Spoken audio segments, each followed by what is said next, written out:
श्री हरि। संत ने जो प्रसाद दिया था वह प्रसाद गाय माता के पेट में था। वहां जो बालक हुआ उसका शरीर मानव जैसा था। उसके कान गाय के कान के समान लंबे थे। उसका नाम गोकर्ण रखा है। गोशु उपनिष्टशु कर्णः यस्य सः गोकर्णा। गो शब्द का अर्थ गाय होता है और गो शब्द का दूसरा अर्थ उपनिषद भी होता है। सर्वोपनिषदो गावः। गोकर्ण जी महान ज्ञानी हुए और धुंधुकारी दुराचारी हुआ। ऐसा दुष्ट था धुंधुकारी की सब हस्तेन भोजनम अर्थात मुर्दे के हाथ से भोजन भी खा लेता था। सबके हाथ का मानव कैसे खा सकता है? जिस हाथ से भगवान की सेवा पूजा नहीं होती हो वह हाथ सबके समान है। खाने से प्रथम थोड़ा विचार करो, प्रभु प्रसन्न हो ऐसा कोई सत्कर्म मैंने किया कि नहीं? मैंने आज प्रेम से पूजा की कि नहीं? मैंने आज भगवान के नाम का जप किया कि नहीं? आज किसी गरीब को मैंने थोड़ा भी कुछ दिया कि नहीं? कोई भी सत्कर्म किए बिना जो खाता है वह सबके हाथ से खाता है। सब हस्तेन भोजनम। धुंधुकारी स्नान नहीं करता है, स्नान करता होगा। स्नान करने के बाद सत्कर्म ना करे तो वह स्नान किस काम का? कभी कभी कुत्ता भी गंगा जी में स्नान करता है। कुत्ता गंगा जी को पानी समझता है। कुत्ता स्नान करने के बाद सत्कर्म नहीं करता है। सत्कर्म ना करे तो स्नान व्यर्थ है। सत्कर्म करने के लिए स्नान है। स्नान सोचा स्नान सोच क्रियाहीनो सब हस्तेन भोजनम। धुंधुकारी 5 वेश्याओं के साथ रहता है। पंचपर्ण वधु व्रतः। 5 वेश्याओं में फंसा हुआ है। 4 वेश्या बताते नहीं है, 6 वेश्या बताते नहीं है, 5 वेश्या बताते हैं। शब्द स्पर्श रूप रस गंध ये 5 विषय ही 5 वेश्या है। पाप करके जो सुख भोगता है वह धुंधुकारी जैसा ही है। धुंधुकारी दुराचारी हुआ है, माता पिता को भी त्रास देता है। गोकर्ण जी एक दिन अपने पिताजी को समझाते हैं, देहे स्त्री मामस रुधिरे विमतिम त्याज त्वम जाया सुता दिसु सदा ममताम विमुंज पश्चानिशम जगदिदम क्षण भंग निष्ठम वैराग्य राग रसिको भव भक्ति निष्ठः धर्मम भजस्व सततम त्याज लोक धर्मान सेवस्व साधु पुरुषान जहि काम तृष्णाम अन्यस्य दोष गुण चिंतनमाशु मुक्त्वा सेवा कथा रसमहो नितराम पिब त्वम। पिताजी अब मृत्यु समीप में है। आपका घर भगवान के चरणों में है। एक दिन ये घर छोड़ना ही होगा। समझ करके छोड़ना अच्छा है। गोकर्ण जी ने सुंदर उपदेश दिया है। आत्मदेव गंगा किनारे आए हैं। प्रातः काल में आदि नारायण परमात्मा का ध्यान करते हैं। मानसी पूजा करते हैं। सूर्योदय होने के बाद दसम स्कंद का पाठ करते हैं। दसम स्कंद में श्री कृष्ण की अति मधुर लीला है। यह संसार माया की लीला है। माया की लीला देखने से, माया की लीला का स्मरण करने से मन बहुत बिगड़ जाता है। दसम स्कंद का पाठ करने से मन श्री कृष्ण लीला का चिंतन करेगा। दसम स्कंद में श्री कृष्ण लीला का दर्शन होता है। जो बहुत प्रेम से, शांति से, अर्थानुसंधान के साथ पाठ करता है, दसम स्कंद के पाठ में उसको प्रत्यक्ष भगवान का दर्शन, भगवान की एक एक लीला का दर्शन हो जाता है।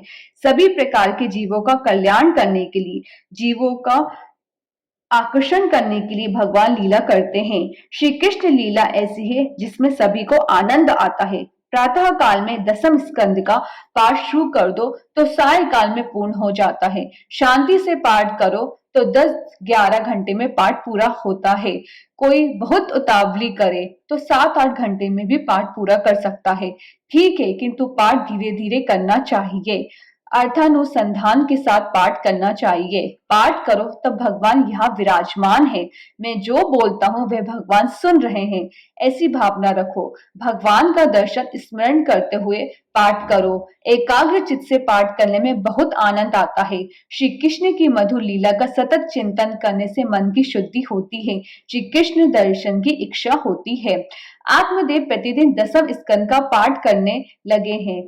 एक दिन पाठ की समाप्ति में प्रेम से भगवान का जय जयकार किया है। जयकार करते ही प्रत्यक्ष श्री कृष्ण प्रकट हो गए। आत्मदेव भगवान को वंदन करता है। भगवान ने उसको उठाकर छाती से लगाया है। जीव और ईश्वर का मिलन हुआ है। आत्मदेव अब सच्चा देव हो गया है। जो भागवत का आश्रय करता है वह देव हो जाता है। धुंधुकारी 5 वेश्याओं को घर में ले आया है। गोकर्ण जी ने विचार किया, घर में कुसंग है, मेरा जीवन बिगड़ जाएगा। गोकर्ण जी घर छोड़कर तीर्थ यात्रा करने के लिए चले गए। धुंधुकारी चोरी करने लगा है। एक दिन वह राजमहल में चोरी करने के लिए गया और रानी के अलंकार चुरा लाया। जो वेश्याओं के अधीन हुआ है उसका मरण बिगड़ता है।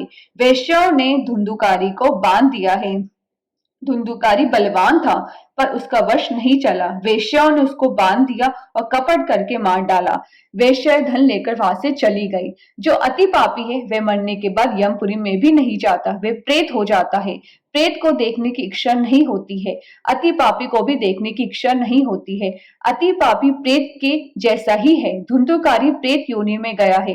प्रेत योनि में अति दुख है। प्यास प्यास बहुत लगती है, जल दिखता है किंतु वह पानी पी नहीं सकता है। प्रेत योनि में अति दुख भोगना पड़ता है। धुंधुकारी अति पाप करने से प्रेत हुआ है। गोकर्ण जी यात्रा करते हुए गया जी में गए हैं। गया क्षेत्र में भगवान नारायण के चरण है। भगवान के चरणों में पिंडदान किया जाता है। पितरों का नाम लेकर भगवान के चरणों में पिंडदान करने से पितरों को सद्गति मिलती है। गोकर्ण जी ने सुना कि उनके भाई की दुर्गति हुई है, अतः उन्होंने गया क्षेत्र में धुंधुकारी का भी श्राद्ध किया। तीर्थ यात्रा पूर्ण करके गोकर्ण जी अपनी जन्मभूमि में आए हैं। रात्रि के समय धुंधुकारी रोता है, बहुत दुखी है। गोकर्ण जी ने पूछा है, तू कौन है?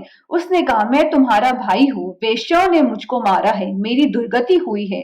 गोकर्ण जी कहते हैं, भाई तुम्हारा तो मैंने गया जी में श्राद्ध किया है। धुंधुकारी ने कहा, मैं ऐसा पापी हूँ कि श्राद्ध करने पर भी मेरा उद्धार नहीं हुआ है। श्राद्ध करने से जीव को सद्गति मिलती है, वासना से मरण बिगड़ता है, इसलिए जीव की दुर्गति होती है।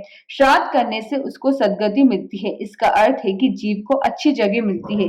किंतु श्रद्धादि कर्म करने से जीव जन्म मरण के त्रास से नहीं छूटता है। प्रायः वासना में रहकर ही जीव शरीर को छोड़ता है। वासना से मरण बिगड़ता है।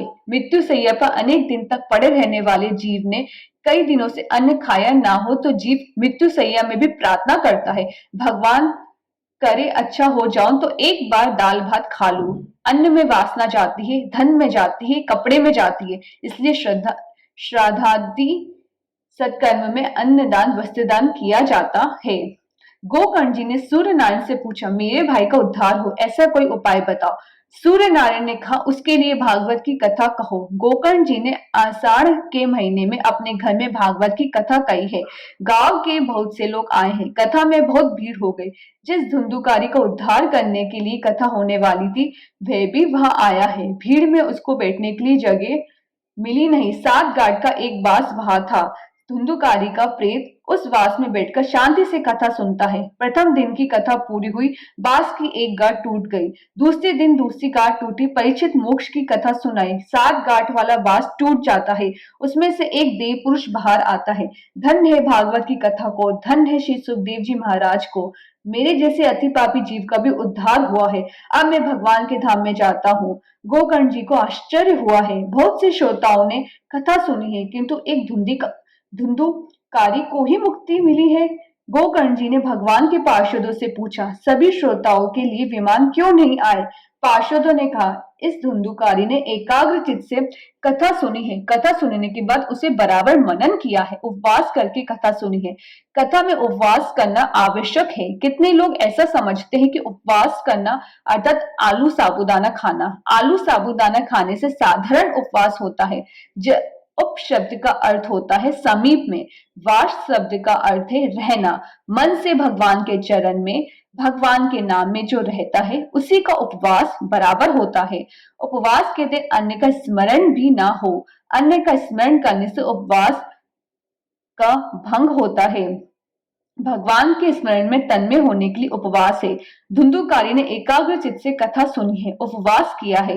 गोकर्ण जी ने पुनः सभी के कल्याण के लिए श्रावण के महीने में कथा कही है। एकाग्र चित्त से सभी कथा सुनते हैं। कथा में आनंद आता है।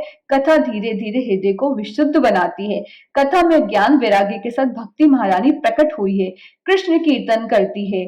कथा से भक्ति पुष्ट होती है, ज्ञान वैराग्य जागृत होते हैं। सनत कुमार जी ने भक्ति महारानी से कहा है, आप वैष्णव के हृदय में निवास करो।